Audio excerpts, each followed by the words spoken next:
Today I will be doing a video on Slaxx. A clothing store getting ready for a big shopping spree event gets a shipment of the newest in-season pants that are haunted by a demon and starts picking off the employees one by one. I was dying to watch this simply because of how stupid the trailer was. A pair of designer jeans that murders people? Come on.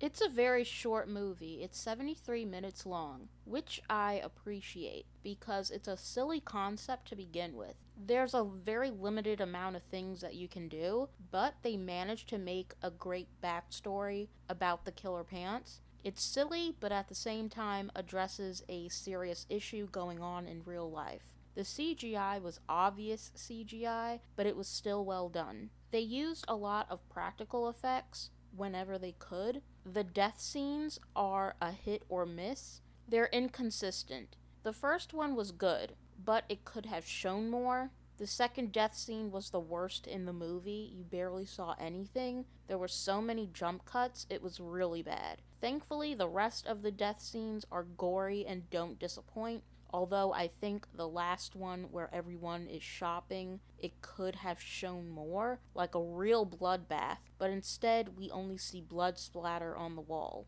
As for the characters, we have an annoying white liberal who's a boring lead, and a woke Indian chick who's overly sensitive when people ask her if she's listening to Indian music or if she speaks the language there. And she does end up speaking it, and she does end up listening to that type of music.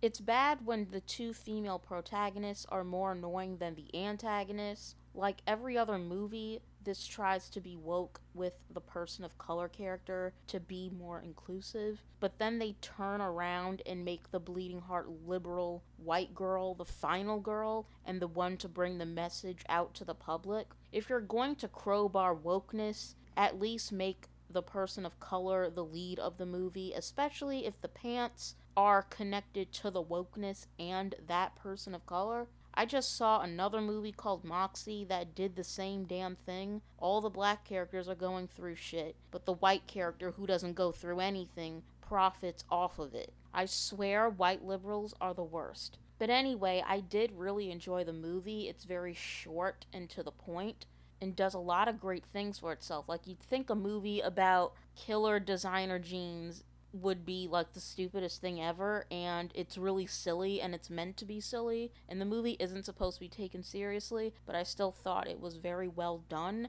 The death scenes are surprisingly gory at times, which I really loved. It actually affected me at one point, and I give it a 6 out of 10, and I wouldn't mind a sequel.